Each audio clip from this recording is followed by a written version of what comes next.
எப்ப இந்த பிரச்சனை எல்லாம் போகும்? தனக்காக வாழாம எல்லா உயிரும் நல்லா இருக்கணும்னு எப்ப வாழ ஆரம்பிக்கிறீங்களோ அப்பதான் உங்க பிரச்சனை ஒவ்வொன்னா சால்வ் ஆகும். அது வரைக்கும் ஆகாது, எழுதி வச்சுக்கோங்க. எதுக்கு பிறந்திருக்கீங்க? எல்லாரையும் சந்தோஷமா பாத்துக்கிறக்காக பிறந்திருக்கீங்க.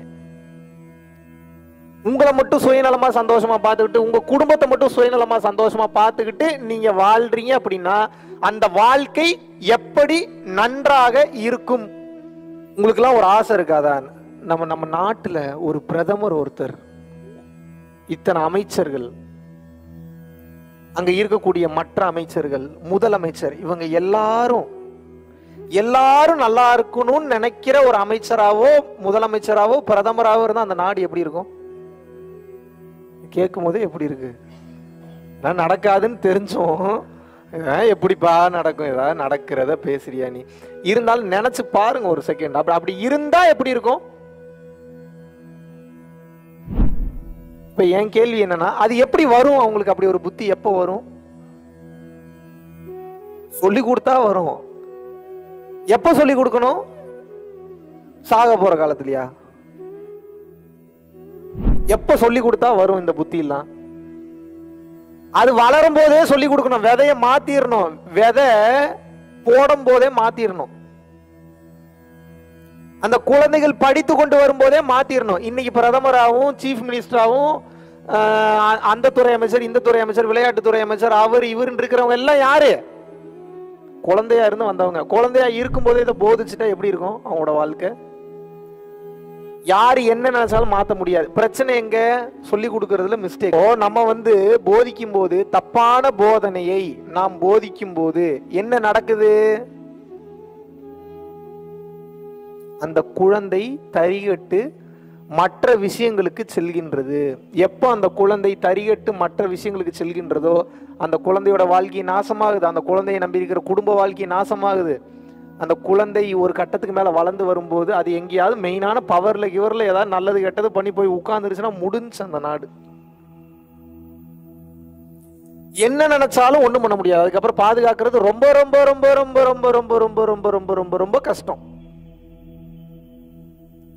எங்க பிரச்சனை இருக்கு பாருங்க. நீங்க சந்தோஷமா வாழ்ற பொறுப்பு அரசியல்வாதிகள் கையில இருக்கு. அவர்களுடைய வாழ்க்கை யார் கையில இருக்கு? அவங்க படிக்கும் போதே சொல்லி கொடுக்கக்கூடிய கல்வி அறிவில் இருக்கிறது. கல்வி அறிவு எல்லாரும் நல்லா இருக்கணும்ன்ற தன்மையில இருந்திருந்தா இன்னைக்கு இந்த நாடு எப்படி இருந்திருக்கும்?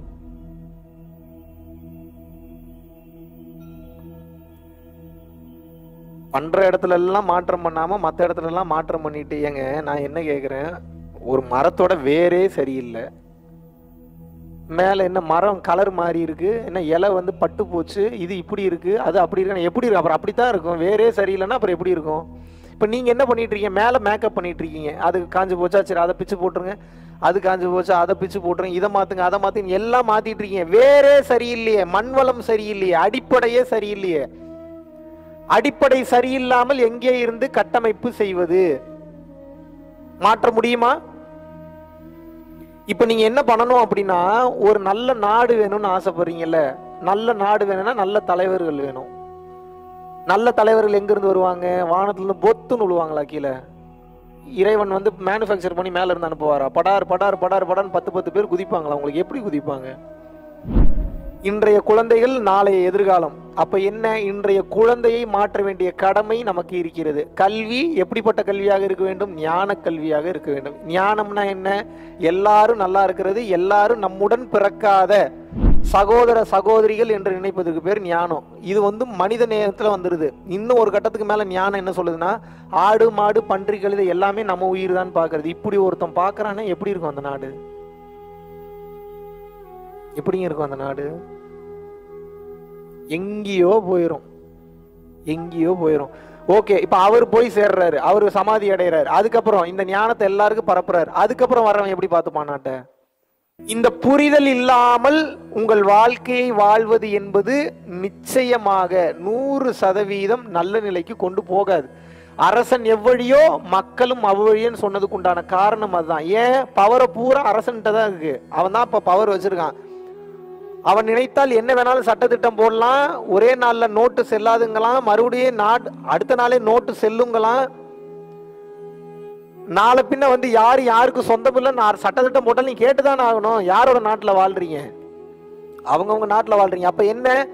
அரசன் சரியாக இருக்க வேண்டும். அரசன் சரியாக இருக்கும்போது அந்த நாடு மிக சரியாக இருக்கும். அப்போ நல்ல சரௌண்டிங் வேணும்னா நல்ல வாழ்க்கை வாழணும். நல்ல வாழ்க்கை வாழணும்னா நல்ல புரிதல் வேணும். நல்ல புரிதல் எப்போ வரும்? நல்ல கல்வியில கிடைக்கும். நல்ல கல்வி எப்போ கிடைக்கும்? நல்ல குருமார்கள் மூலியமாக கிடைக்கும். நல்ல ஆசிரியர்கள் மூலமாக கிடைக்காது. ஆசிரியர்கள் ஒவ்வொருவரும் குருவாக இருக்க வேண்டும். குரு வேற, ஆசிரியர் வேற. குரு என்பவர் யார்? இறை அனுகிரகம் பெற்றவர் குரு. இறைவனிடம் சென்று சேருவதற்கு வழிகாட்டுபவர் குரு. அப்ப சொல்லி கொடுக்கும் போதே இறைவன்கிட்டையும் போய் சேருவதற்குண்டான வழியை ஒவ்வொரு ஆசிரியரும் காட்ட வேண்டும். இப்படி பண்ணா என்ன ஆகும்? அந்த நாடு எங்கேயோ போயிடும். நினைச்சு பார்க்க முடியாத வளர்ச்சியை நோக்கி போகும் அந்த நாடு. மிரண்டுருவீங்க, இப்படிலாம் நடக்குமா அப்படின்ற அளவுக்கு போகும். இது எங்க இருந்து ஸ்டார்ட் பண்ணணும்? முதல்ல நம்ம கிட்ட இருந்து ஸ்டார்ட் பண்ணணும். தெளிவா புரிஞ்சுக்கங்க. அன்னதானம் செய்ய செய்ய செய்ய செய்ய இன்னொரு நீங்க என்ன வேணாலும் கொடுங்க. ஒரு மனுஷனுக்கு போதும்னு சொல்லுவானா? பணம் கொடுங்க போதும்னு சொல்லவே மாட்டான், நடிப்பான். இருக்கட்டும் இருக்குதுங்க, அப்படிலாம் வராது. நீங்க வந்து அதுக்கப்புறம் வேற ஏதாவது நகையை கொடுங்க, பரவாயில்லைங்க இருக்கட்டும். ஆனா அவனுடைய மனம் என்ன? இன்னும் கொஞ்சம் வேணும், இன்னும் கொஞ்சம் வேணும், இன்னும் கொஞ்சம். வேற ஏதாவது ட்ரெஸ் எடுத்து கொடுங்க, 10 டிஷர்ட்ல 20 டிஷர்ட் எடுத்து கொடுத்தாலும் பத்தாதும்மா. சாப்பாடு போடுங்க, நீங்க கையெடுத்து கும்பிட்றான், விட்டுறா சாமி, இதுக்கு மேல வயிற்றுல இடம் இல்லைன்றான். சொல்றானா இல்லையா? வயிற்றுல இடம் இருந்தா சாப்பிடுவான், அது வேற மேட்ரு. இருந்தாலும் ஒரு கட்டத்துக்கு மேல முடியல, என்னைய விட்டுரு, என்னால் முடியவில்லை என்று கூறுகிறான். எல்லா உயிர்களும் நல்லா இருக்கணும்னு அன்னதானம் பண்ணுங்க. இப்படி பண்ணும்போது உங்களது கர்ம வினைகள் கொஞ்சம் கொஞ்சமா அடியும். அதுக்காக நான் நிறைய பாவத்தை பண்ணிடுவேன், இந்த பக்கம் நான் அன்னதானத்தை பண்ணிடுவேன்னா மேட்ச்லாம் அப்படிலாம் ஆகாது. அன்னதானம் பண்றது ஒரு வகை என்றால் அதை கடந்த நிலையில் நீங்க எப்படி இருக்கணும்? நன்மையும் அதிகமா செய்யணும். சும்மா பாவத்தவே செஞ்சுக்கிட்டு நான் அன்னதானத்தை பண்ணி மேட்ச் பண்ணிடுவோம்னா ஆகாது. எப்ப இது வேலைக்கு வரும் அப்படின்னா, தெரியாம நிறைய தப்பு பண்ணிட்டேன், இப்பதான் புத்தி வருது, இறைவா இனிமேல் நான் திருந்திக்கிறேன், இதுக்கப்புறம் நான் அந்த தப்பெல்லாம் பண்ணவே மாட்டேன்னு சரண்டர் பண்ணிட்டீங்கன்னா இப்ப அன்னதானம் பண்ணீங்கன்னா வேலை செய்யும். இந்த பக்கம் அன்னதானம் பண்ணிட்டு ஓகே அவர் தான் பிளான் போட்டு கொடுத்துட்டாருல, எவ்வளவு பாவம் பண்ணாலும் அன்னதானம் பண்ணா நியூட்ரல் ஆயிரும். இதனை எம்எல்எம் பிளான் ஆகுது. இந்த பக்கம் பாவத்தை செய்யறது, இந்த பக்கம் அன்னதானத்தை பண்ணி ஈக்குவல் பண்ணி நியூட்ரல் பண்ணி எல்லாம் அப்படி எப்படி நடக்கும்? அப்படிலாம் நடக்காது. தெரியாமலோ தெரிந்தோ செய்த தவறிற்கு ஒரு முறை மன்னிப்பு கிடைக்கும். ரொம்ப ரொம்ப கதறினோம்னா 2 முறை மன்னிப்பு கிடைக்கும். 3ஆவது டைம்லாம் மன்னிக்க மாட்டாங்க, முடிச்சு விட்டுருவாங்க. மைண்ட்ல வச்சுக்கோங்க. அதனால அன்னதானம் செய்யும் போது அடுத்த முறை தவறு செய்ய மாட்டேன், தவறு செய்யக்கூடாது என்ற தெளிவோடு அன்னதானம் செய்ய வேண்டும். செஞ்சிடலாமா?